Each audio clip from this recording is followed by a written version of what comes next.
Hi, I missed last night. Was really tired. It's Tony here.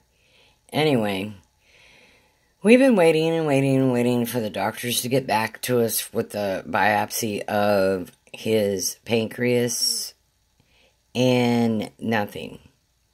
We've waited and waited. Finally, he gets a call today from the doctor to come in next Thursday to evidently go over the results of the biopsy. Now, it's been almost 2 months since the beginning of this, since he found out he had cancer.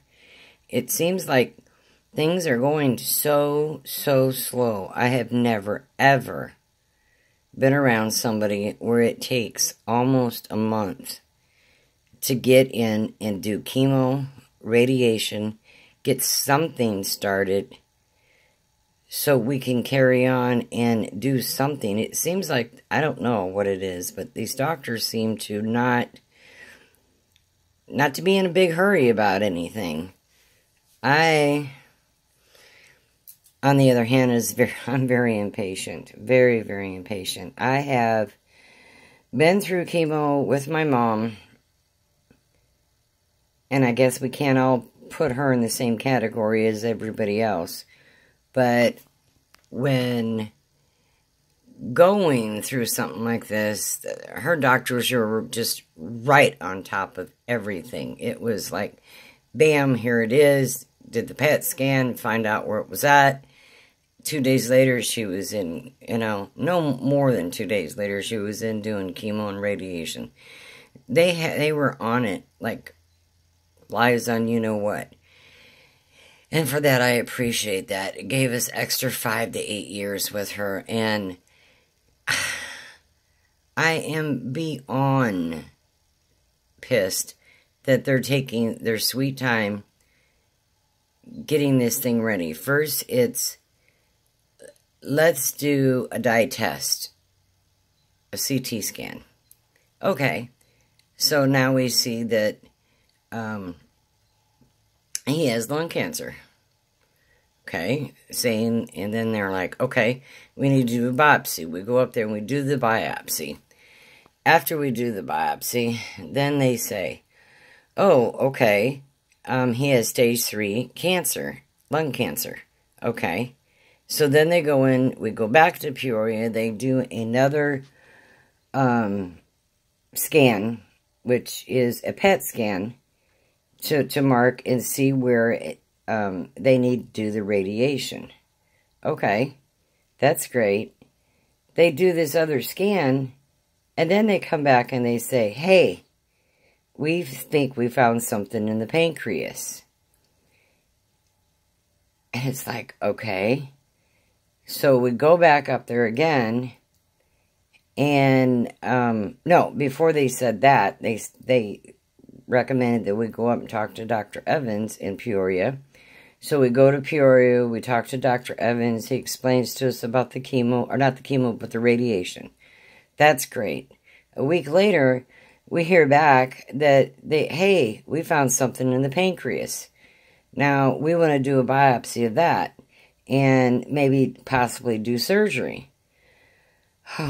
I'm just crazy by now. Well, I'm sure he is too. So then they say, okay, we're going to go in and do a biopsy of the pancreas. We might want to do surgery too. So we go up there and he does the biopsy of the pancreas. Now, we've been waiting for over a week. I realize it takes, at least 5 days to get the results back. So we're waiting and waiting and waiting. And finally today he gets a phone call from Dr. Fiskin, which is his cancer doctor, his chemo doctor, and he says, hey, I want you to come in next Thursday for an appointment. Well, actually, the nurse called, and they haven't said either way, whether it's cancer, what kind of cancer it is, what do they want to do, when are they going to start anything with him.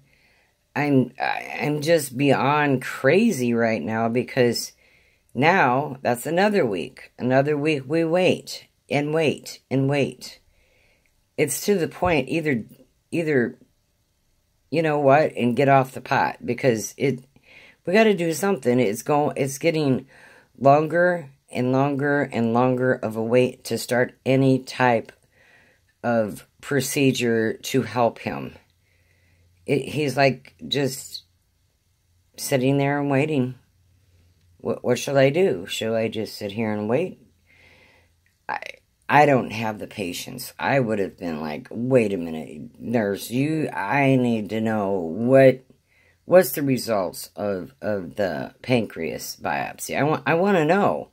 Give me something. Something. If I have to wait, give me, is it cancer? Is it not cancer?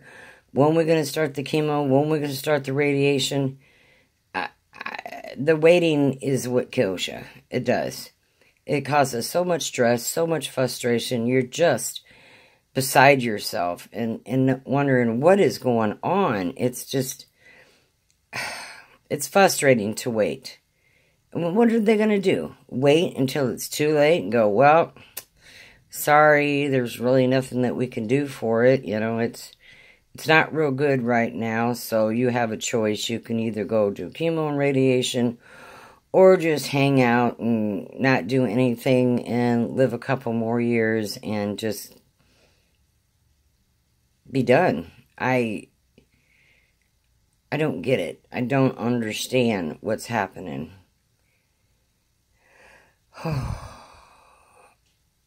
I know I am his power of attorney over medicine, and that's about it.